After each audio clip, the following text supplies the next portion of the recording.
वक्त का किस्सा तमाम करता हूँ, आज का दिन आपके नाम करता हूँ। भगवान बिरसा मुंडा को करके नमन, सर झुका के आप सबको प्रणाम करता हूँ। आज पूरे विश्व में आदिवासी दिवस मनाया जा रहा है।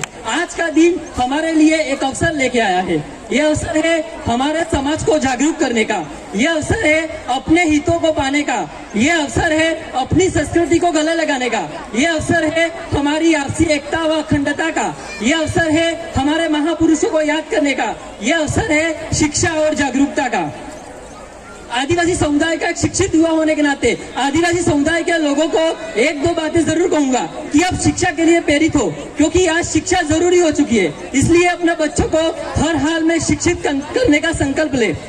यहाँ उपस्थित मेरे सभी युवा साथियों, हम सभी इंस्टाग्राम लवर्स, इंस्टाग्राम के किंग और क्वीन, पापा की परियों और माँ के मगरमच्छों, शूटर और सभी बाबा लोगों, हम सबको भी इस बात का ध्यान होना चाहिए कि हम हमारे समाज की मुश्किल से पहली पीढ़ी है जिन्होंने पढ़ना शुरू किया है। इसलिए हमारी कोई समस्या आती है तो हमको सुनने वाला कोई नहीं मिलता है।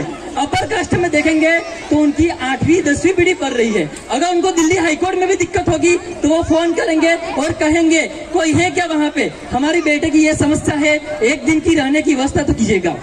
कहीं दिल्ली में तो कहीं जयपुर में, कभी सीए में तो कभी डॉक्टर में, कभी इंजीनियरिंग में तो कभी वकील में, हर जगह उनका कोई रिलेटिव मिल जाएगा, मगर हमारे समाज को सुनने वाला कोई नहीं मिलेगा। क्योंकि किसी भी समाज का कोई भी व्यक्ति जब शिक्षित होकर सफल होता है तभी अपने समाज के लोगों की मदद कर सकता है। साथियों, याद रखिएगा कि जहां युवा चलता है वही सब कुछ चल देता है, कि संघर्षों की राहों में इतिहास हमारा पलता है, जिस और जवानी चलती है उस और जमाना चलता है। डॉक्टर भीमराव अंबेडकर ने एक बात कही थी, शिक्षित बनो, संगठित रहो। जब हम शिक्षित होंगे तभी अपने हितों के लिए लड़ पाएंगे। असल में हमारी अनपढ़ता और हमारी आडंबरी हमारी सबसे बड़ी कमजोरी है। जब हम लोगों को पता ही नहीं होता कि आदिवासियों के लिए सरकार की क्या सुविधाएं हैं, कितना फंड आता है, संविधान में हमारे लिए क्या प्रावधान है, इन सभी बातों के प्रति हम तभी सजग होंगे जब हम शिक्षित व जागरूक होंगे। सरकारी सुविधाओं की बात करें या संविधान की बात करें तो हमें बस इतना पता है कि हर महीने कंट्रोल में 25 किलो गेहूं मिलते हैं। हमारे बुजुर्गों को केवल इतना पता है कि हर महीने पेंशन मिलती है। हमारे युवा केवल इतना जानते हैं कि कॉलेज और स्कूलों में छात्रवृत्ति मिलती है। हम ST/SC एक्ट के बारे में नहीं जानते हैं। हम 5वीं और 6ठी अनुसूची के बारे में नहीं जानते हैं। हम 5वीं अनुसूची को आज भी 5वीं 5 समझने वाले लोग हैं। मैंने देखा है कि अक्सर नेता लोग आदिवासियों की गौरव गाथा सुनाकर हमारी संस्कृति का बखान मात्रा करके हमारा नाजायज फायदा उठाते हैं। हमारे देश में लगभग 10 करोड़ आदिवासी है। उनके उत्थान के लिए पैसा भी आता है, जन सुविधाएं भी आती है, मगर हमारी कमजोरी की वजह से ये राजनीतिक लोग और अधिकारी लोग हमारा पैसा हड़प लेते हैं, जिसका परिणाम यह है कि वहां की मूलभूत आवश्यकताओं के लिए जूझ रहे हैं। मैं यहाँ एक बार स्पष्ट रूप से कहना चाहूंगा, अगर हम अपने समाज का कल्याण चाहते हैं तो हमें खुद को आगे आना होगा, सत्ता में भागीदारी सुनिश्चित करनी होगी, बेशक इसके लिए लड़ना पड़े या एक होकर संगठन बनाना पड़े।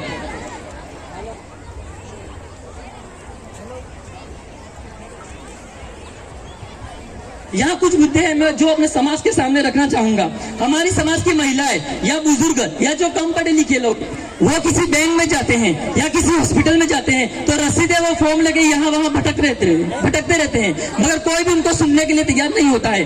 संगठन और सहायता का मतलब केवल यह नहीं है कि हम अपने समाज के लोगों की पैसों से ही सहायता करें या उनके लिए आंदोलन ही करें। जहां मौका मिले हमें अपने समाज के आम लोगों की मदद करनी चाहिए। यहाँ उपस्थित मेरे सभी युवा साथियों को भी मैं कहना चाहूंगा कि जहां मौका मिले अपने समाज के लोगों की मदद जरूर करें। अगर करना है अपने गौरव को रोशन तो खुद को दीपक की तरह जलाए रखना। विश्वास के साथ जीना चाहते हो तो हाथ से हाथ मिलाए रखना। एक सबसे बड़ा मुद्दा जो मुझे लगता है कि हमारे समाज को अंधकार की ओर ले जा रहा है वो है नशा, दारू, सिगरेट और बीड़ी का।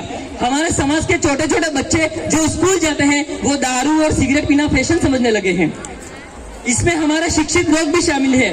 बड़ी दुख की बात है कि इसमें हमारे बुजुर्ग लोग भी शामिल है, क्योंकि एक और जहां समाज की मीटिंग चल रही होती है वही हमारे समाज के बुजुर्ग लोग बीड़िया पीते नजर आते हैं।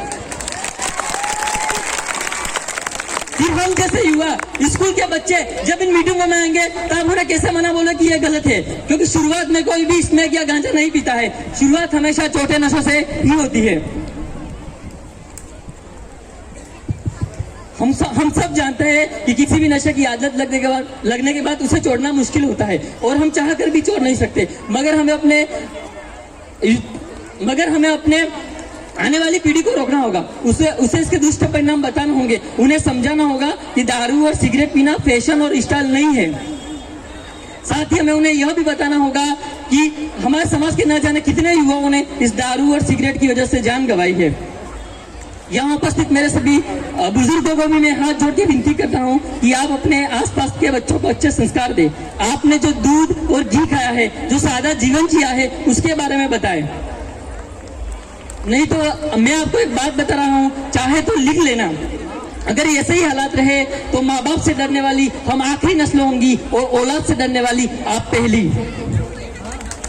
बहुत आदिवासियों का पौराणिक इतिहास देखा जाए तो आदिवासी समाज एक शक्तिशाली समाज था। आज फिर से हमें अपनी शक्ति को जगाने की जरूरत है। आज फिर से हमें बिरसा मुंडा जैसे महापुरुषों की जरूरत है।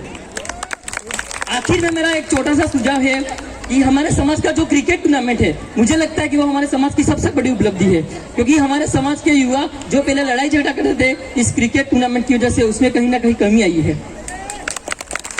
पहले हमारे समाज के युवा बोलते थे हड़माले के मेले मिल जा, रवाड़ी के मेले में मिल जा, अब बोलते हैं कि इस मैदान में मिल जा। बहुत हमारे समाज का जो क्रिकेट के प्रति लगाव है वो बहुत ज्यादा है, तो मुझे लगता है कि हमें इस क्रिकेट प्लेटफॉर्म का उपयोग करके इस नशे संबंधित बातों को वहां रखा जा सकता है, चाहे वो पोस्टर के माध्यम से हो, चाहे वो बैनरों के माध्यम से हो, चाहे वो कमेंट्री के माध्यम से बार बार जिक्र करके हम अपने समाज के युवाओं की जो सोच है, जो विचारधारा है, जो मानसिकता है, उसको बदल सकते हैं। मुझे विश्वास है कि हमारा समाज इसके लिए अच्छे कदम उठाएगा। इसलिए एक आखिरी लाइन अपने समाज के लिए, अभी तो चौका मारा है, चक्का अभी बाकी है। अभी तो चौका मारा है, चक्का अभी बाकी है। अभी तो आगाज हुआ है, अंदाज अभी बाकी है। बहुत धन्यवाद जितेंद्र ने अपने बहुत ही कम शब्दों में बहुत बड़ी बड़ी बातें कह दी हैं। आपको खूब धन्यवाद। और मैं सोचता हूँ कि यहाँ पर बैठे हुआ मेरा हर साथी ये सोच रखता है, लेकिन उनको